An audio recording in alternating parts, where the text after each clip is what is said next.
Hello and happy Tuesday. I am Meredith and I am here with our message for the 26th of November, 2024. We're using Light Seers Tarot for our message today. I got inspired by the mini deck, which we will get to at the end of today's reading too. So if you have a particular question, we'll save that for the end of the reading and I'll pull at least 3 cards, maybe a couple of oracle cards to go with it as well. So contemplate your question if you have one. And for now, let's see what's on offer in the energy atmosphere for us. According to tarot, our first card is, ooh, sweet, Major Arcana, Wheel of Fortune. What a great card. All 10s in tarot are about fulfillment. Also coming full circle with something. And Wheel of Fortune feels like the divine delivery system for me every time I see it. So let's see where this wheel is turning. Where's it landing right now?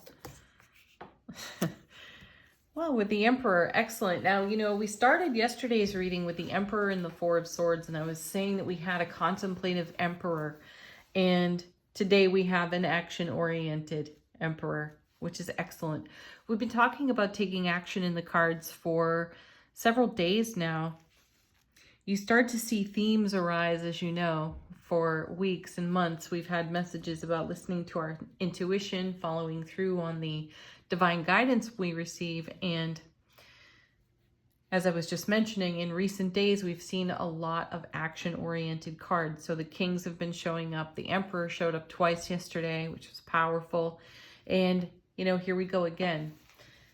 The Emperor's nickname is the Know-It-All. And this is really all about us using our collective knowledge, wisdom, and life experience and channeling it in a way that is really super favorable for us. So this is us taking very stable, balanced action on our own behalf. Next card. Whoa, right into the 9 of Cups. What's your dream? What's your wish? Just had a conversation about this with one of my besties this morning, and what a great conversation, because I recently acknowledged that I was a little stumped for filling in the blanks for myself when asked certain questions, most especially around what's your vision, what's your dream. And I feel like I had lost sight of a few things, and she was pointing out to me today oh gosh, my own advice. If you want a different result, you have to take a different action. So the point of my sharing that with you is that we've had such great action-oriented cards. Wonderful. What's the action that you're going to take? And this particular 9 of Cups reminds me a little bit of the Fool's energy. And we talked about the Fool yesterday as well. And I think the Fool was our very last card in the reading altogether. So this 9 of Cups feels like the leap of faith that we talk about with the Fool's card. And in that leap of faith is all of your dreams, all of your wishes, everything you desire to fulfill. And we're starting the reading out with a Major Arcana 10. And then another Major Arcana in the Emperor. So you have super stability, you have divine guidance, you have the divine delivery system, all filling into your cups of fulfillment where your dreams and your wishes come true. Are you clear about those right now? And I recognized that I personally was not exactly as clear as I could have been. So great conversation, great inspiration for me. And I think it's lovely that it's coming out in the cards for us today, especially since, you know, we have a lot of astrological influences, including this great shift of Pluto into Aquarius, which is a game changer. It shifts the foundation in a profound way. So I highly recommend listening to your favorite astrologers right now and find out how Pluto in Aquarius has an influence on your sun, moon, and rising signs. That'll be very helpful. I'll be doing something quite similar. Affirmations too. Affirmations are really powerful energy boosters for us. And maybe get out your affirmations and get refreshed, bring them up to date even if they're out of date for you. Next, we have 2 cards. The first is beautiful energy there. Queen of Wands, Aries, Leo, Sagittarius, our beautiful fire queen. Love her energy because she's so passionate, and she's just full of fire and light and energy and joy, and she's decisive like the Queen of Swords, and there's a lot of action around her as well. So I love that we've got this powerful taking a step in a positive direction for ourselves with the energy of the Emperor, and being receptive to our own investment for our dreams, our wishes. And then you have the divine supporting it all. So green light, thumbs up, folks. What's this queen paired with? Victory and success, of course, in the Six of Wands. We've been seeing a lot of the wands lately.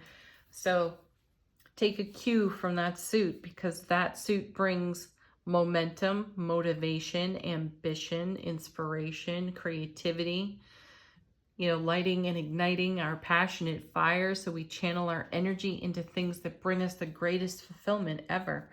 And this is a very rewarding opportunity in the now to clarify what all that is for ourselves, and really put that charge behind our vision.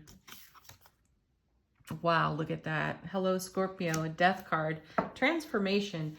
There's a beginning in the end, and an end in the beginning. And that's what's happening here. I feel like we're closing out some energies. We're letting go of some things.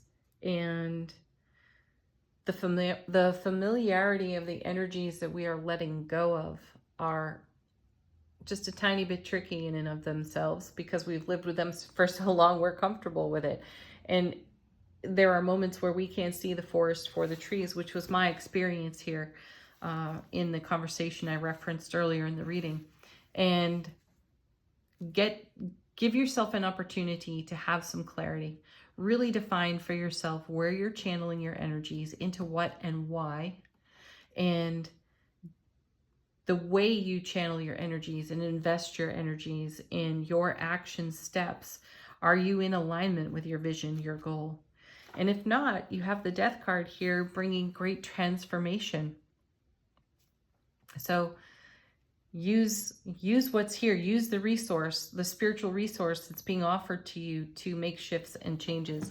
Let's take a look at the bottom of the deck. How's the universe helping us out behind the scenes?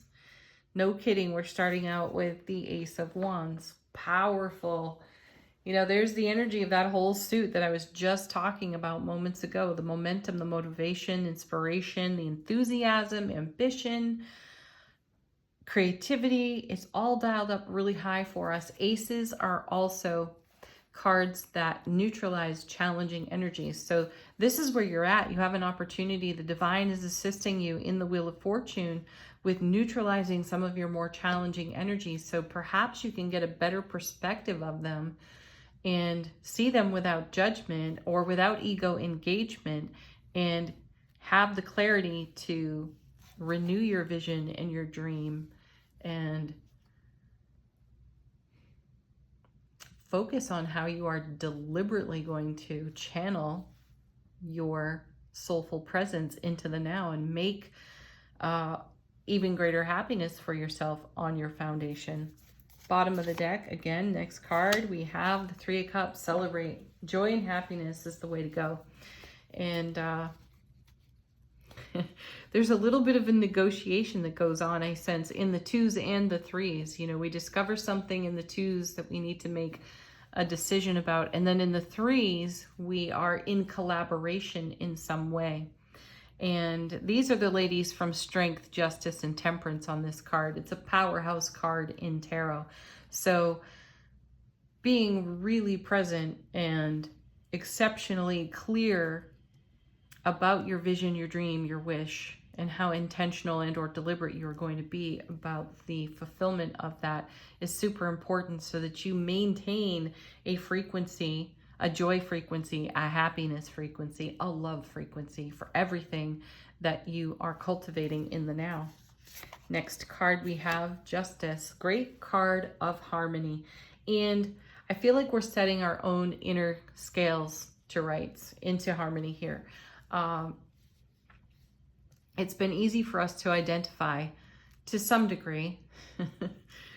Mine is that, that comfortable ego and the shocking self-discovery when we're like, oh my goodness, I've been doing what and why?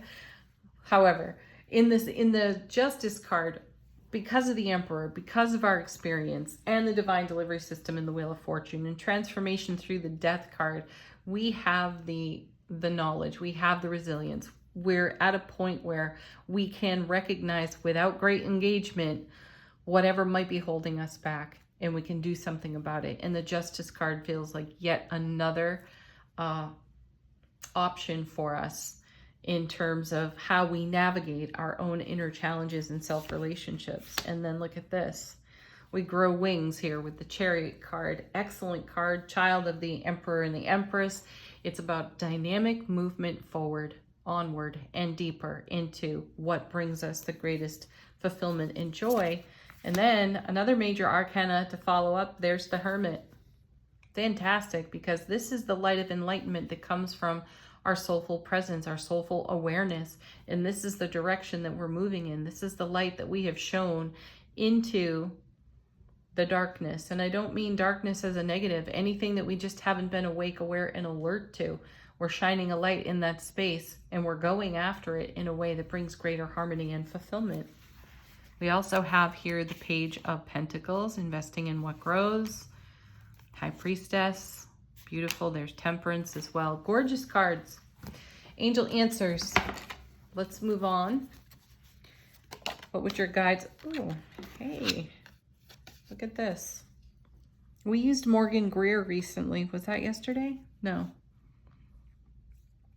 Yep, that might have been Friday's reading, and it's...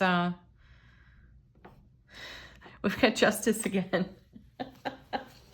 It was hiding in Angel Answers. My goodness, I shuffled this deck yesterday and never noticed that was in there. Anyhow, Justice showing up again. Balance your scales. Bring yourself to harmony. What does that look like, feel like? First card out of Angel Answers, communicate clearly. Yes, so important. Most especially when you're doing your affirmations and in conversation with the divine.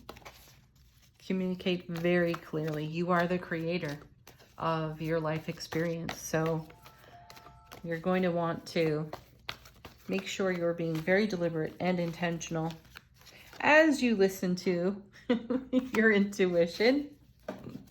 Nice. Follow through on that, because there it is. Again, big happy changes. It's the happy. You know this. Emphatic yes. One more.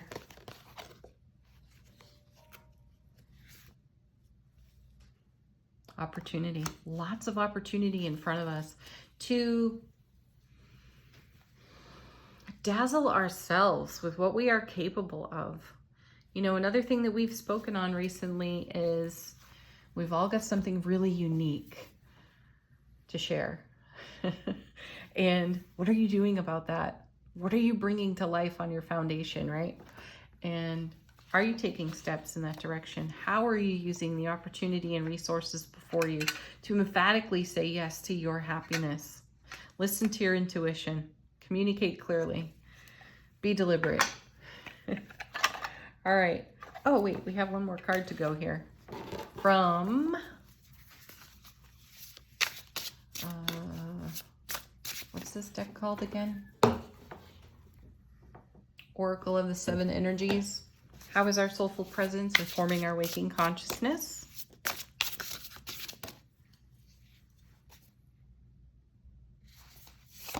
Spirit of gratitude. Well, that one is self-explanatory. Appreciation and gratitude will take you further than just about anything else. So appreciate everything that is a part of your path right now. If it's challenging too, appreciate that, because there's great opportunity. Angel answers, great opportunity in our challenges to stretch ourselves, to grow, to go beyond what's in the now, to develop something even greater and more fulfilling. So celebrate the now. Thank you, Three of Cups.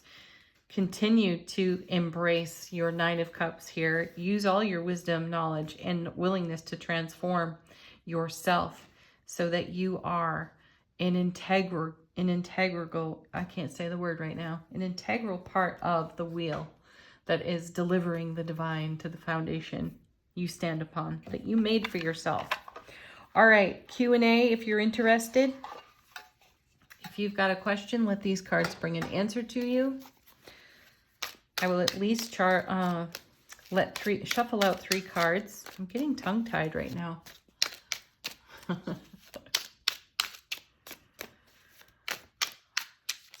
right.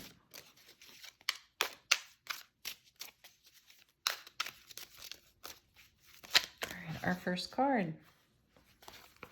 Ooh. We have the World. So this is a card about cycles, beginnings and endings again showing up here. So there's a whole world of fulfillment on offer to us in the now, which is excellent. And it means that something is coming to an end so something can begin. And this is about the let go process. That's what I feel here. Behind that was the Eight of Swords. So in some way, we've lived small, or we've trapped ourselves into programming belief system around something in particular, something that means a whole lot to us, that we've invested a lot of energy in. So we're being challenged in the now by the World card to take a look at the way we are leashed so that we can be unleashed. Excellent. Eight of Swords. Ooh, followed by the Eight of Cups. What a great card to follow that up. So 2 8s there. And we're walking on from that because we're moving into our own Nine of Cups. I see the Eight of Cups as a great transition card for us. I feel like we need one more. Yeah. Why is that? Because we're walking right into the happiest card in tarot. I have oracles. I don't feel like I need them today. I feel like this is plenty in terms of answering your question. So a cycle's coming to an end. You know, again, look back to this Pluto and Aquarius shift. It's a huge frequency shift. As I said earlier, it's a game changer. So anything that's been limiting or small or having us feeling like we're tied up in knots, we're letting that go.